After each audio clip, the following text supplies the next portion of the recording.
Dear students, welcome to Learner's World. In this video, I'm going to talk about excerpt from What is Science by George Orwell, FIUGP Semester 4 VSc Commerce and Management under Calcutta University. Summary of excerpt from What is Science. ശാസ്ത്രം എന്താണ് ഒരു essay ആണ്. അതിൻ്റെ ഒരു ഭാഗം മാത്രമേ നമുക്ക് പഠിക്കാനുള്ളൂ. George ഓർവെലാണ് ഇത് എഴുതിയിരിക്കുന്നത്. In the essay what is science, George Orwell discusses the true meaning of science and criticizes the common misunderstanding of the term. അപ്പോൾ വാട്ട് ഈസ് സയൻസ്, എന്താണ് ശാസ്ത്രം എന്ന് പറഞ്ഞിട്ടുള്ള ഈ ഒരു എസ്സേയിൽ ജോർജ് ഓർവെൽ ശാസ്ത്രത്തിൻ്റെ, അതായത് സയൻസിൻ്റെ യഥാർത്ഥ ട്രൂ മീനിങ് എന്താണെന്ന് വിശദീകരിക്കുകയും അതുപോലെ അതിനെക്കുറിച്ചിട്ടുള്ള ഒരു പൊതുവായ ഒരു തെറ്റിദ്ധാരണ അതിനെ വിമർശിക്കുകയൊക്കെ ചെയ്യുന്നുണ്ട് ഈ ഒരു എസ്സേയിലൂടെ.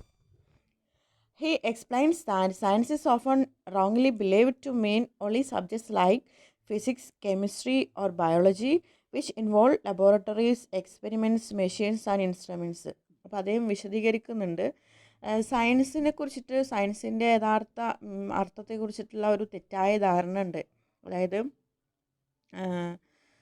സാധാരണയായിട്ട് സയൻസ് എന്ന് പറയുന്നത് ഫിസിക്സ്, കെമിസ്ട്രി, ബയോളജി പോലുള്ള വിഷയങ്ങൾ ആയിട്ട് മാത്രമാണ് ആളുകൾ സയൻസിനെ കാണുന്നത് എന്നുള്ള ഒരു തെറ്റിദ്ധാരണ ഇതിൽ പറയുന്നുണ്ട്. അതുപോലെ തന്നെ ലബോറട്ടറിയിൽ നടത്തുന്ന പരീക്ഷണങ്ങൾ, യന്ത്രങ്ങൾ, ഉപകരണങ്ങൾ എന്നുള്ള കാര്യങ്ങളോടൊക്കെയാണ് പലരും സയൻസിനെ റിലേറ്റ് ചെയ്യുന്നത്. According to Orwell, this narrow view creates a false idea that only scientists are capable of scientific thinking.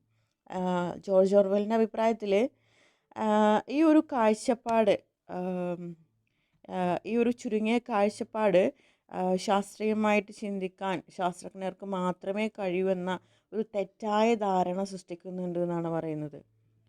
Orwell points out that science has two meanings. First, it refers to the exact sciences such as physics and chemistry. George Orwell സയൻസിന് രണ്ട് തരത്തിലുള്ള meaning ഉണ്ടെന്ന് പറയുന്നുണ്ട്, അർത്ഥമുണ്ടെന്ന് പറയുന്നുണ്ട്.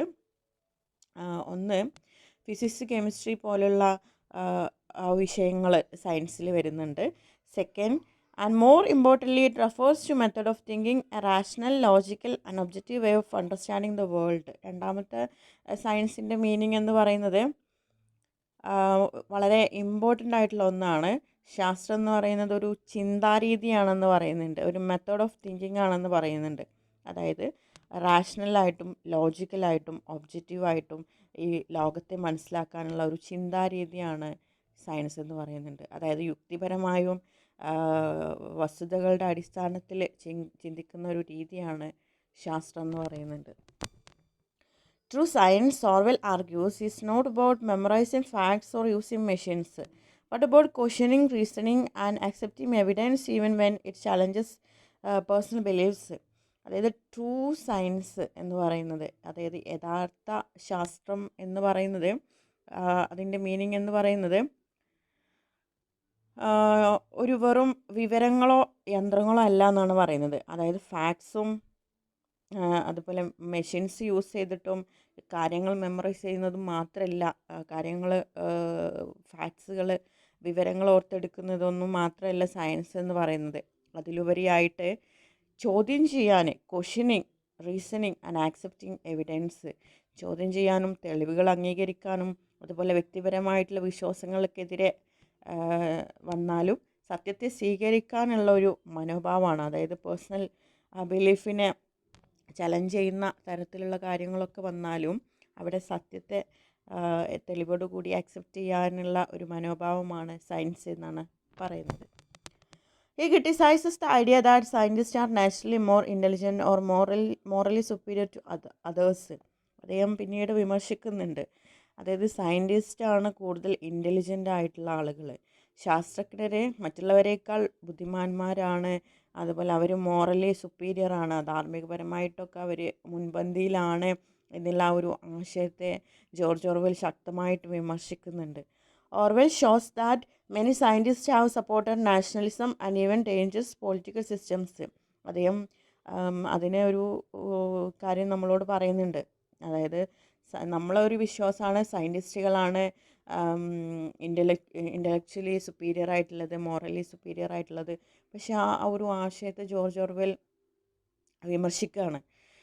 അതായത് പല ശാസ്ത്രജ്ഞന്മാരും ദേശീയവാദത്തിനും അതുപോലെ അപകടകരമായിട്ടുള്ള രാഷ്ട്രീയ ആശയങ്ങൾക്കൊക്കെ പിന്തുണ നൽകിയിട്ടുണ്ടെന്ന് അദ്ദേഹം ചൂണ്ടിക്കാണിക്കുന്നുണ്ട്. He gives the example of German scientists during the Nazi period who continued their work without opposing Hitler. അദ്ദേഹം ഒരു ഉദാഹരണം സഹിതം അദ്ദേഹം ഇതിൽ പറയുന്നുണ്ട്.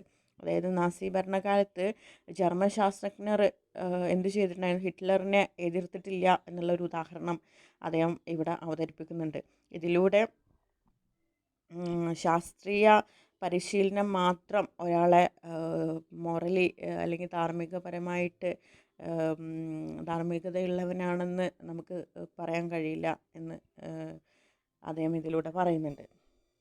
Or also warns against excessive emphasis on scientific education at the cost of literature, history and arts. അതുപോലെ George Orwell നമ്മളോട് warn ചെയ്യുന്നുണ്ട്. അതായത് നമുക്ക് ശാസ്ത്രീയ വിദ്യാഭ്യാസത്തിന് അമിത പ്രാധാന്യം നൽകുന്നുണ്ട്. നമ്മൾ സയൻസിനാണ് കൂടുതൽ പ്രാധാന്യം നൽകുന്നത്. സാഹിത്യം, ലിറ്ററേച്ചർ, ഹിസ്റ്ററി, ആർട്സ് ഇവയൊക്കെ അവഗണിക്കുകയും ഒക്കെ ചെയ്യുന്നുണ്ട്. അങ്ങനെ ചെയ്യുന്നവർക്കൊരു മുന്നറിയിപ്പ് നൽകുകയാണ് George Orwell. He believes that removing the humanities would narrow human thinking and damage moral judgment. അതായത് നമ്മളെ ഹ്യൂമാനിറ്റീസിനെ, അതായത് ആർട്സ്, ഹിസ്റ്ററി, ലിറ്ററേച്ചർ ഇതിനൊക്കെ നമ്മൾ അവോയ്ഡ് ചെയ്യുന്നതിലൂടെ നമ്മുടെ മനുഷ്യൻ്റെ ചിന്താവ്യാപ്തി കുറക്കുകയും അതുപോലെ ധാർമ്മികതയൊക്കെ നശിപ്പിക്കുകയൊക്കെ ചെയ്യുമെന്നാണ് പറയുന്നത്. Education should develop a balanced mind, not produce people who only know technical facts. Education എന്ന് പറയുന്നത്, വിദ്യാഭ്യാസം എന്ന് പറയുന്നത് ഒരു ബാലൻസ്ഡ് ആയിട്ടുള്ള മൈൻഡാണ്. ഒരു ബാലൻസ്ഡ് മൈൻഡിനെയാണ് നമ്മൾ വളർത്തിയെടുക്കേണ്ടത്. വെറും ടെക്നിക്കലായിട്ടുള്ള എഡ്യൂക്കേഷൻ മാത്രം നമുക്ക് ഉണ്ടായാൽ പോരാ. പകരം നമുക്ക് ഹ്യൂമാനിറ്റീസിൽ നമുക്ക് അറിവ് വേണം. ഹ്യൂമാനിറ്റീസിലുള്ള അറിവ്, സയൻറ്റിഫിക് ആയിട്ടുള്ള അറിവിലുപരി ഹ്യൂമാനിറ്റീസിലുള്ള അറിവും നമുക്ക് വേണം. ആർട്സ്, ലിറ്ററേച്ചർ, ഹിസ്റ്ററി ഇതിലൊക്കെയുള്ള അറിവുണ്ടെങ്കിൽ നമ്മുടെ ചിന്തകൾക്കൊരു വ്യാപ്തി ഉണ്ടാവുള്ളൂ എന്നാണ് പറയുന്നത്. Finally, Orwell concludes that real scientific education should teach people how to think, not what to think. അവസാനമായിട്ട് ജോർജ് ഓർവെൽ ഇത് കൺക്ലൂഡ് ചെയ്യുന്നത്, അവസാനിപ്പിക്കുന്നത്, യഥാർത്ഥ ശാസ്ത്രീയ വിദ്യാഭ്യാസം, ട്രൂ സയൻസ് എന്ന് പറയുന്നത് ആളുകളെ എങ്ങനെ ചിന്തിക്കണം എന്ന് പഠിപ്പിക്കണമെന്നും എന്ത് ചിന്തിക്കണം എന്ന് നിർദ്ദേശിക്കരുത് എന്നും അദ്ദേഹം ഇതിൽ പറയുന്നുണ്ട്. എങ്ങനെ ചിന്തിക്കണം എന്നാണ് ആളുകളെ പഠിപ്പിക്കേണ്ടത്, അല്ലാതെ എന്ത് ചിന്തിക്കണം എന്നല്ല.